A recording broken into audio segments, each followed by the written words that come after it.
దరిద్రానికి విరోచనాలు వస్తే రివ్యూ రైటర్లు పుడతారంట. క్రిములు దొడ్డి నాకెటోళ్ళు ఆపేయాలండి. మనం అందరం కలిసి we should stop these bloody parasites.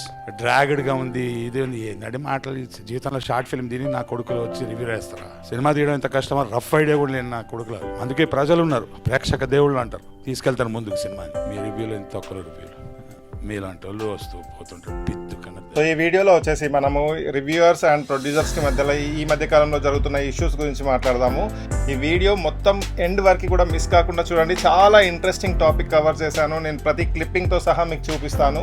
So తప్పకుండా ఎండ్ వరకు చూడండి మరియు లైక్ చేయడం మర్చిపోకండి.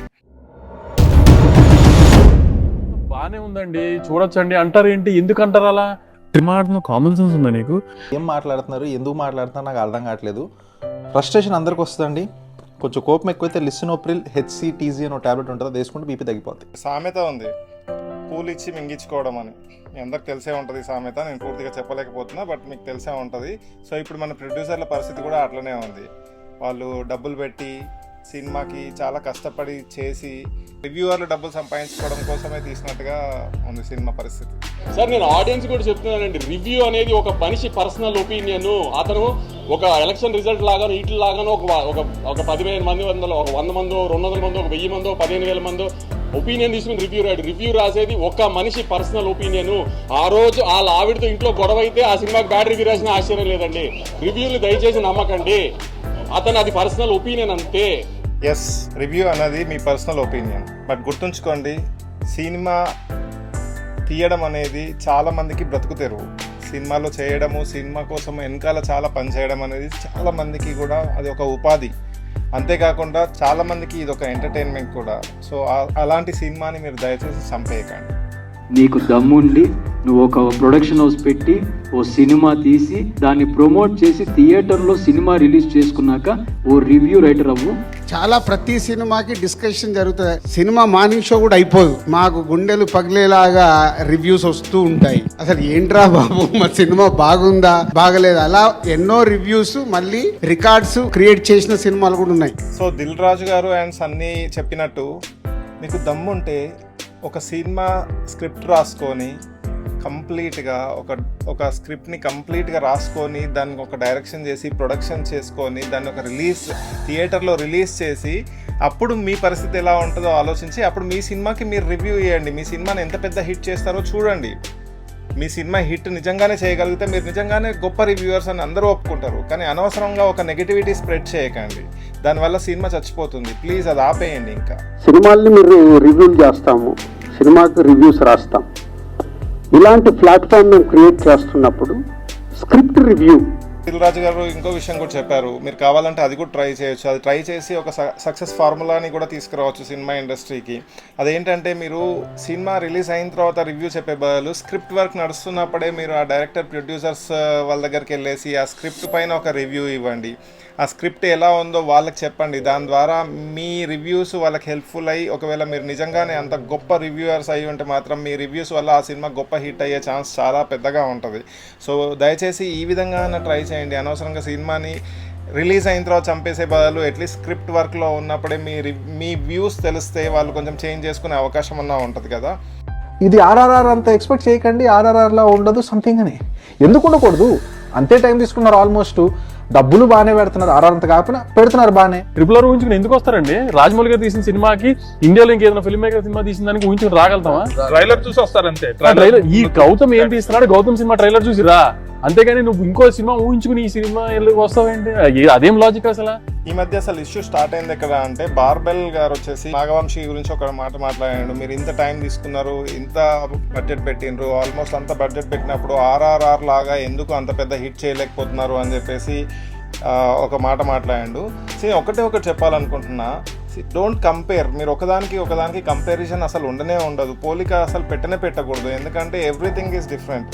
ఇప్పుడు ఫర్ అన్ ఎగ్జాంపుల్ చెప్తా, నేను పవన్ కళ్యాణ్ గారు ఓకే అట్లా అని చెప్పేసి పవన్ కళ్యాణ్ గారికి ఉన్నంత స్టార్డమ్ నాకు లేదు. ఆయనలాగా పాలిటిక్స్లో మినిస్టర్ నేను అవ్వలేదు, నేను ఒక నార్మల్ మనిషిని.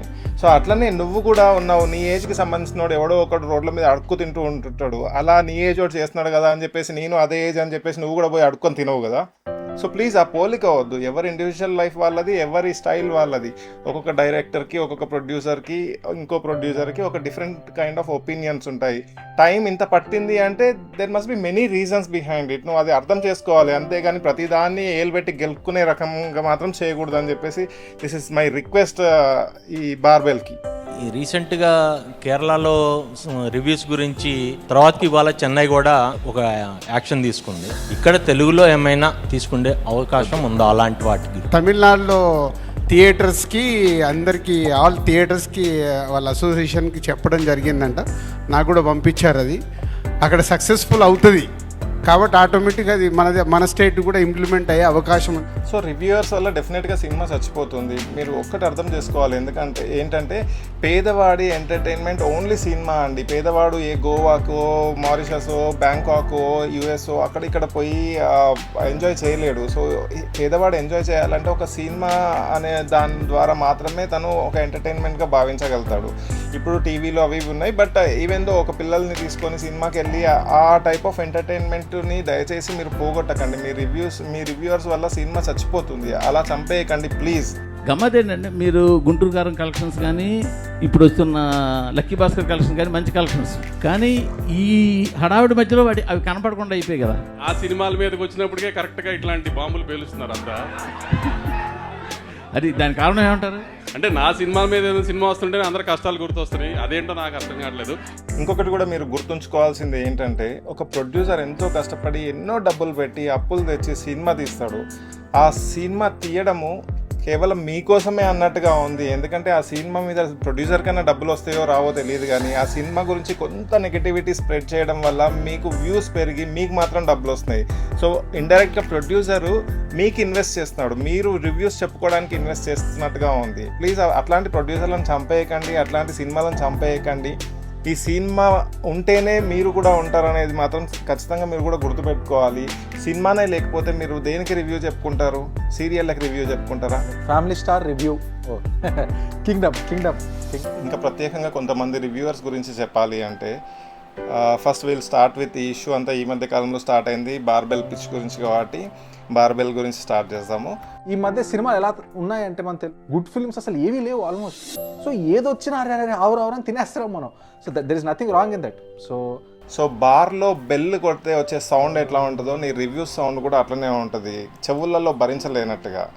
యాటిట్యూడ్ మంచిదే బ్రదర్, యాటిట్యూడ్ చాలా మంచిదే. కాకపోతే ఓవర్ యాటిట్యూడ్ అనేది నిన్నే చంపేస్తుంది, అది గుర్తుపెట్టుకో. మనం ఎంతోమందిని చూసాము. మనం విశ్వక్సేన్, మన విజయ్ దేవరకొండ ఇంతకుముందు ఎట్లా ఉండేవాళ్ళు, ఇప్పుడు ఎట్లా మారిపోయినారు. సో మనం హంబుల్గా ఉండడము ఎవరికి నష్టం ఉండదు. హంబుల్గా ఉండమని నేను మీకు చెప్పట్లేదు. మీ రివ్యూ మీరు చెప్పండి, మీ యాటిట్యూడ్ మీకు ఉండనియండి. కాకపోతే దాన్ని ఎక్స్ట్రీమ్గా తీసుకెళ్ళకండి, కించపరచకండి ఎవరిని ప్లీజ్. హాయ్ గాయ్స్, మా చూసాక నా ఫ్రెండ్ చెప్పింది 100% ట్రూ అనిపించింది. 2.30 టమాటోస్ భయ్యా. ఇక ఇంకొకటైతే ఒక కిలో టమాటాలు కొనుక్కొని వస్తాడు, అది కూర వండడం చేతగాక వానికొక టమాటా, వీనికో టమాటా, 1.5 టమాటా, 1.7 టమాటో అని చెప్పేసి పంచి పెడతా ఉంటాడు. యాక్చువల్గా నేను వీనికి ఒక మాట చెప్దాం అనుకుంటున్నా. సారీ, ఇవి నేను వీడు అని వాడుతున్నందుకు వెరీ సారీ. కాకపోతే ఒక మాట చెప్దాం అనుకుంటున్నా. నువ్వు ఒకవేళ రివ్యూ ఇవ్వాలి అని అనుకుంటే ఓన్లీ రివ్యూసే ఇవ్వు. అటు సినిమా ప్రమోషన్స్ ఎందుకు చేస్తావు, ఇటు రివ్యూస్ ఎందుకు ఇస్తావు? Promotion is different, review is different అని అంటావు కావచ్చు. మీరు మా యాక్టర్స్తో కొలాబరేట్ అయ్యి ఒక ప్రమోషనల్ వీడియో చేయాలి అన్నారు. నేను ఒక అమౌంట్ చెప్పాను, okay will get back to you అని చెప్పారు. మా రిలీజ్ కాకముందు I will promote the movie. నువ్వు అదే సినిమా చూడమని చెప్తావు, అదే సినిమా చూసి మళ్ళీ నువ్వు టమాటాలు ఎందుకు ఇస్తూ ఉంటావు? టమాటా కూర వండుకోవడానికే బాగుంటుంది, సినిమా చూడడానికి బాగుంటుంది. దయచేసి రెండింటిని కలపకు. ఈ టమాటాలలో పక్కన పెట్టేసి కొంచెం ఆగు, కొంచెం నువ్వు వెయిట్ చేయి, కొంచెం లేట్గా ఇవ్వు రివ్యూస్. నువ్వు ఇవ్వు రివ్యూస్, లేట్గా ఇవ్వు. నీ పుచ్చుకులొల్లి ఆపేసేయి. అనిరుద్ గురించే నాకు తెలిసి లాస్ట్ సినిమాకి ఏమన్నా కలెక్షన్స్ తక్కువ వస్తే ఆ సినిమాకు నువ్వు సరైనటువంటి పర్ఫార్మెన్స్ చేయలేదు, ఇది మాకు ఫ్రీగా చేయాలి అని చెప్పి మరి ప్రొడ్యూసర్ డైరెక్టర్ గా తను ఏమన్నా బలవంతం చేశారో తెలియదు. కానీ ఇంకా వీడైతే అసలు వీడి గురించి చెప్పడమే వేస్ట్, ఎందుకంటే వీడి మాటకు అసలు పొంతనే ఉండదు. వీడు ఒక రివ్యూ, ఒక వీడియోలో అదే సినిమా గురించి ఇంకోలా మాట్లాడతాడు, ఇంకో వీడియోలో ఇంకోలా మాట్లాడతాడు. ఎప్పుడో సినిమా షూటింగ్లో ఉన్నప్పుడు ఒక మాట చెప్తాడు, ఆ సినిమా రిలీజ్ అయిన తర్వాత నేను అప్పుడు చెప్పినా అసలు ఇది అది అని చెప్పేసి అంటారు. అసలు సంబంధమే ఉండదు. జస్ట్ వాడి వ్యూస్ కోసం మాత్రమే వీడు ఈ రివ్యూస్, ఈ వీడియోలు చేస్తూ ఉంటాడు తప్పితే అసలు ఎవ్వరికి దీనివల్ల ఒక ఉపయోగం అనేదే ఉండదు. హీఈస్ ఏ వేస్ట్ ఫెలో నా ఉద్దేశంలో. అంత బ్యాడ్ అయితే లేదు సినిమా, బికాజ్ అవి మరీ బ్యాడ్ సినిమాలు. సో నాకు పర్సనల్ పెద్దగా ఏమనిపించలేదు సినిమా. స్క్రిప్ట్ డైలాగ్ కూడా ఇంగ్లీష్లోనే రాసినట్టు అనిపిస్తూ ఉంటుంది, అట్లీస్ట్ నాకైతే అనిపించింది. ఇంకెంతో మంది రివ్యూయర్స్ ఉన్నారు, ఎంతో మంది ఎన్నో చెప్తూ ఉంటారు. సో ప్రతి ఒక్కరి గురించి మనం వీడియోలో చెప్పడం కుదరదు, బట్ లాస్ట్గా ఒక్కరి గురించి మాత్రం చెప్తాను. రాగి జావా ఒంటికి చాలా మంచిది. రాగిడి రివ్యూస్ చూడడం ఆపేస్తే సినిమాకి చాలా మంచిది, ఇది గుర్తుపెట్టుకోండి. రాగిడి అనే రివ్యూవర్ కూడా ఆయన రివ్యూస్ కంటిన్యూస్గా చూడండి, మీకు ఒకటే ఉంటుంది. ప్రతి సినిమాకి కూడా almost same kind of review ఉంటుంది. అతను సినిమా తీస్తే ఎలా ఉంటుందో నాకు తెలియదు, కానీ అతని రివ్యూస్ మాత్రం ఇంగ్లీష్ సినిమాలకు రివ్యూ ఇస్తున్నట్టు ఉంటుంది తెలుగు రివ్యూస్. సో గుర్తుపెట్టుకోండి, రివ్యూవర్స్ని నమ్మకండి. రివ్యూవర్స్ చెప్పే మాటల కన్నా మీ సొంత ఒపీనియన్ ఫామ్ చేసుకోండి. రివ్యూవర్ చెప్పేది ఏంటి, తన ఒపీనియన్. సో తనకి ఏం నచ్చుతుంది ఏం నచ్చదు అనేది తనకు తెలుసు. సో నీకేం నచ్చుతుంది నీకేం నచ్చదు అని చెప్పేసి నీకు తెలుసు. సో నీ ఒపీనియన్ తన ఒపీనియన్ నీ మీద రుద్దనివ్వకండి. So you should have your own opinion. కాబట్టి మీరు సినిమా చూస్తేనే మీకు సినిమా ఎట్లా ఉందో తెలుస్తుంది. సినిమాని చంపేయకండి, సినిమాని కాపాడండి. మన పేదవాడికి ఒక ఎంటర్టైన్మెంట్ అది, ఆ ఎంటర్టైన్మెంట్ని మనం బ్రతకనిద్దాం, ముందుకు వెళ్ళనిద్దాం. సో ఇలాంటి ఎంతోమంది ఉపాధి పొందుతున్న వాళ్ళు ఉన్నారు సినిమాతోని, వాళ్ళందరినీ కూడా మనము కాపాడదాం. సో మీరందరూ ఈ వీడియోని పూర్తిగా చూసినందుకు చాలా థ్యాంక్స్. ఇంతవరకు వచ్చిండ్రు, ప్లీజ్ నా ఛానల్ని సబ్స్క్రైబ్ కూడా చేసుకోండి, లైక్ చేయండి, మీ ఫ్రెండ్స్కి కూడా షేర్ చేయండి.